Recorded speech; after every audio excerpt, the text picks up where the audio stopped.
you often don't want to step away from something that you actually like. A lot of people build companies that they don't like because they're using other people's judgments, other people's opinions. There's something that is punishing about the company. Therefore, they want to get away from it. Businesses are built to serve a founder or to serve a customer, but seldom do they think, how do we also serve the employees? The best people will not tolerate a suppressive leader. Founders tend to step away from the business too soon. And you've seen that over and over. So do you have any advice for founders on this? Because it's like, it's so cool. Let's go hire an operator. Let's go hire a CEO, whatever. And then everything bombs. I think there's a couple things, which is one, you often don't want to step away from something that you actually like. Seldom do I see that. You don't see me trying to step away from acquisition.com. Could I put somebody in place? Probably. Do I want to? No, I like what I'm doing. And so I think that before anyone even thinks about stepping away, think about why do you not like your company enough that you would rather be doing something else. And I think that a lot of people build companies that they don't like because they're using other people's judgments, other people's opinions. They're building it off of some book some dude wrote, right? And they're doing what other people think they should be doing rather than what they want to be. And I think that's why so many people want to get away from their company. So I would say, like, what in your company suppresses you to the point that you feel like you need to get away from it?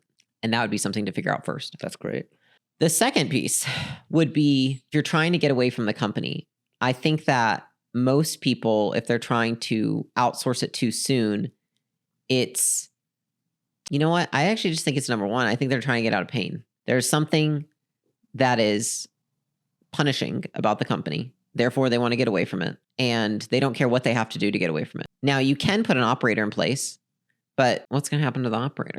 You know what I mean? It's like, it'll be punishing for them too. And eventually they'll not want to be there. So I'm like, just fix the damn company. You know what I mean? But I don't think people want to hear that. And I think oftentimes too, when it's very small, that's when the most problems are, because usually it's like product market fit isn't quite right. You haven't really understood who your like true customer is. You're probably overserving and like selling to too many people. Like there's all the same normal problems. You know, pricing's off. Like you just have to do the work to get past that.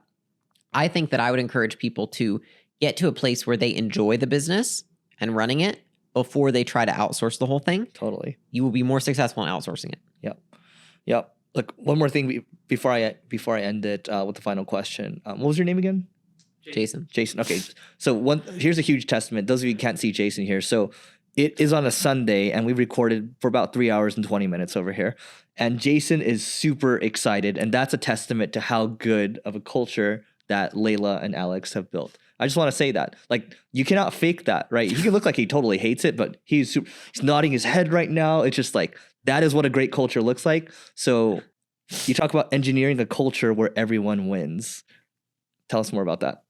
I think that a lot of the times, I think businesses are built to serve a founder or to serve a customer, but seldom do they think, how do we also serve the employees? And I think that when we built acquisition.com, it was equally, how do we build a place where we can make all the portfolio companies better, as well as how do we make our team better? And I think it doesn't take much more than like an extra lens to think through. You know what I mean? Like, how do I build? So I'll give you an example that I see, at least, is like me and Alex are building our content, right? And we're building our platforms. And I see like long, how can I use my platform to elevate the people in my company to then have their own micro platforms within our platform? And then how can I build enough opportunity in acquisition.com that they can benefit from that opportunity with their micro platform they build within ours?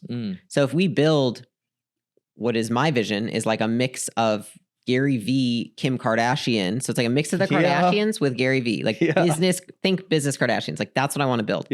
And then how can I bring people in as characters into that show and then give them platforms and then create opportunities in acquisition.com where maybe, you know, because we've taught people over the years and they've gotten to assimilate everything, they can go build a company within acquisition.com, use our brand plus their brand. It will benefit them and us. So I just see like big vision.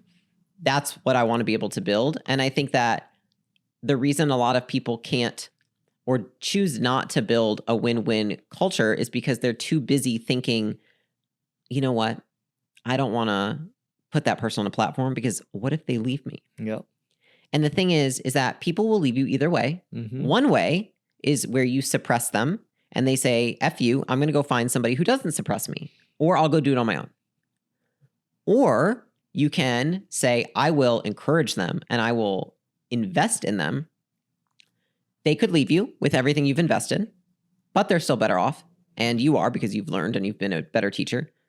Or they could stay. Yeah. And at the end of the day, you win together. And the one thing that I see is just like, I don't want to be at the end of my life and have just like me cheering for me. Like, I want hundreds of people to be cheering for me because I made their lives better and I made them more money and maybe made them more famous than anybody else.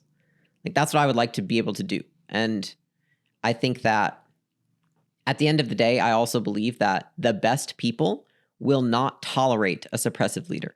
I think that the best people will only work for somebody who puts them on a pedestal, not themselves. I love that.